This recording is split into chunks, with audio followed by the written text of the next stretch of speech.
शुरू करते हैं आज का वीडियो। दोस्तों, जब आप पंगास मछली का पालन करते हैं, तालाब निर्माण करते हैं, चाहे वो छोटा तालाब हो बड़ा तालाब है, सभी प्रकार के तालाब में पंगास मछली का अच्छा से पालन आप कर सकते हैं। जब आप फिंगर साइज़ का बच्चा यानी 300 लाइन, 500 लाइन या 1500 लाइन, 2000 लाइन किसी भी लाइन का बच्चा खरीदते हैं, यानी कि 1 केजी में जितना बच्चा चढ़ता है आता है उसको हम लाइन बोलते हैं। जैसे 1 केजी में 500 बच्चा आ रहा है तो उसे हम 500 लाइन बोलेंगे।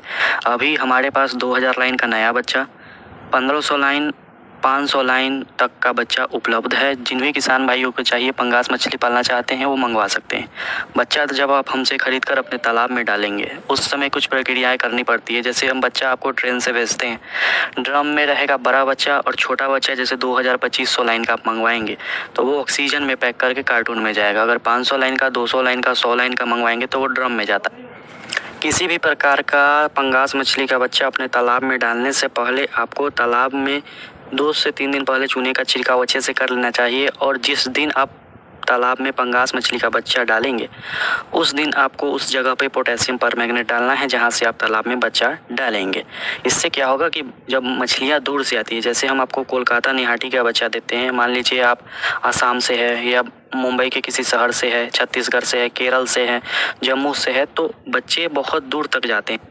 रास्ते में एक दूसरे से टकराने के बाद मछलियाँ जोखिम हो सकती है, तो आप पहले तालाब में पोटेशियम परमैंगनेट डाल देंगे तब बच्चा डालेंगे। उसके बाद फीडिंग की बात करें हम पंगास मछली की, तो जिस दिन आप बच्चा तालाब में डालेंगे पंगास की उस दिन आपको फीडिंग नहीं करना है।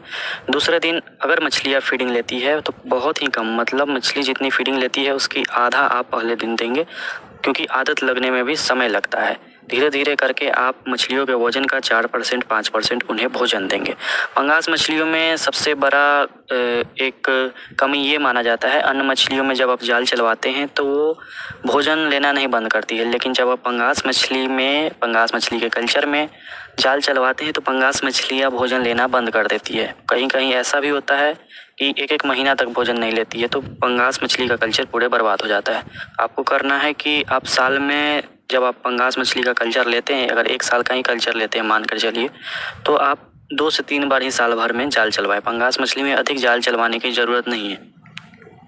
अब यहाँ बहुत सारे किसान भाइयों के मन में ये होगा कि जैसे कि मैंने बताया कि पंगास मछली के वजन का 4 से 5% आप उन्हें भोजन देंगे, लेकिन जब हम जाल ही नहीं चलवाएंगे तो हमें पता कैसे चलेगा कि तालाब में किस साइज़ की मछलियाँ हैं और उनके वजन का 4% भोजन देना है।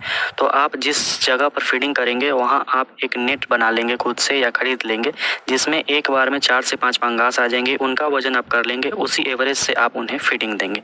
जाल अगर आप 15-15 दिन पर भी चलवाते हैं तो मछलियाँ पंगास फीडिंग लेना पूरी तरह से बंद कर देती है। फीडिंग की बात करें तो अगर छोटा बच्चा जब आप अपने तालाब में डालते हैं, जैसे कि 2000 लाइन का या 1000 लाइन का ही, तो आप 3 से 4 बार उन्हें दिन भर में फीडिंग देंगे। अगर आप 100 लाइन का बच्चा डालते हैं तो 2 बार फीडिंग देंगे। पंगास मछली अगर आप पालते हैं तो आपको कुछ दवाइयों की ज़रूरत होती है उनके फीडिंग में, जैसे हाइपर ग्रोथ हो गया या लीवर टॉनिक हो गया, तो इन सभी की ज़रूरत पड़ती है। तो आप हमसे मंगवा सकते हैं, हम कुरियर से पूरे देश में भेज देंगे।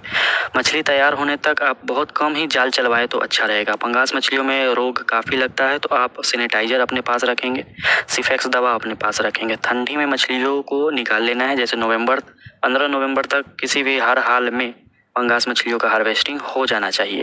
पंगास मछली का सीड का बिजनेस बहुत सारे लोग करते हैं, ठंडी में स्टॉक करते हैं, वो भी काफ़ी सावधानी रखें ठंडी के दिनों में।